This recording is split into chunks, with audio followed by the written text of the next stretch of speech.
Few lads begin their working life without visions of the future. And when that future lies in Scotland's fisheries, their thoughts naturally take them to the sea. A hard life to look forward to, but with hardy men to live it. Drifting through life may be necessary with some fisher folk, but drifting is their work and herring their catch.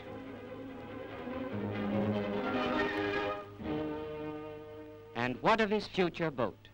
Maybe one of those fine motor vessels, as sturdy as the fishers who man them. Hundreds of them now fish off the coast, seaming for white fish, a method of comparatively recent but successful growth in Scottish waters. With one end of the seine net on the buoy, the vessel has circled with the other, and when both are brought together, the net is hauled in.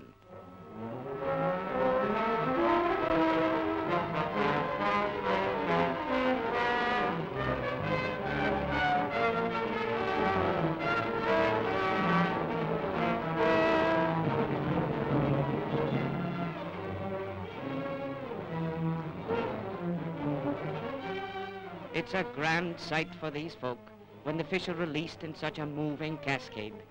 No rod and line amateur can be more pleased with his catch than these sea fishers are with a good haul and a full hold with which to return to harbour.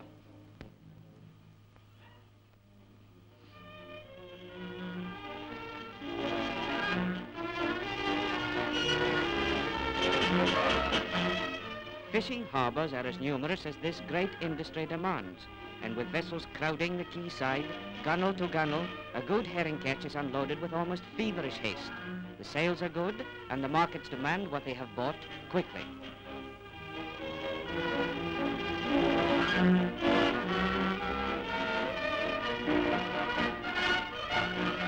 Thousands of boxes, appearing as if by magic, indicate the amount sold for Britain's markets.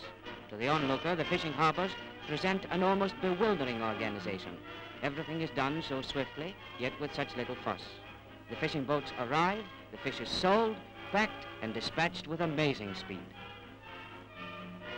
Fresh herring for export are barrelled, for Scotland sends the bulk of its herring abroad.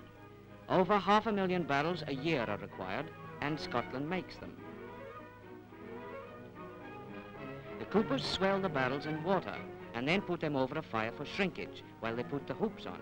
It's very highly skilled work, but so is everything connected with this great fishing industry. Now you know what 1,000 barrels looks like. They're full of salted herring, bound for Finland.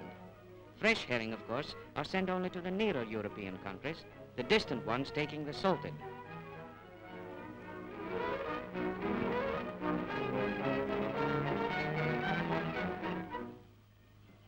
Practically all Europe receives supplies from Scottish fisheries, a tribute to its importance.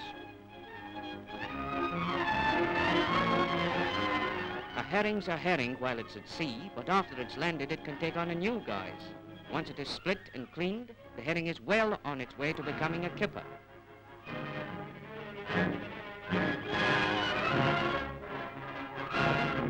And once the smoking's over, well, it really is a kipper, and a real kipper too. The latest development is the boneless kipper, but that's a filleting operation and not a natural phenomenon. For men must work, and women must work also. And round Scotland's rugged coastline, you'll find the womenfolk helping their men in their struggle to wrest what they can from the deep. They're baiting with mussels for line fishing, essentially an inshore method for the individual groups.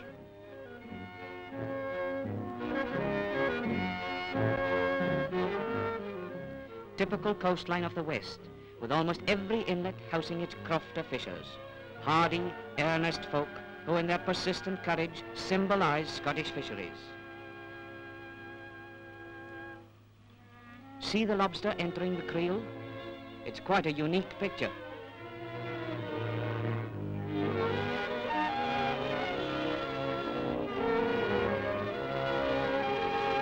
That man in the boat is waiting for the salmon to leap. One end of his net is already ashore. He spots his quarry and pulls swiftly in a circle. Hard work, but the catch should be worth it all.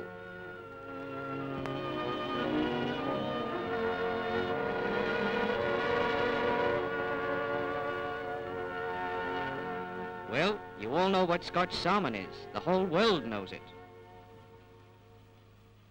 As a contrast, see the varied catch of a trawler, from skate to, well, every type of whitefish. We're in Aberdeen, where 70% of fish trawled from Scottish waters is landed.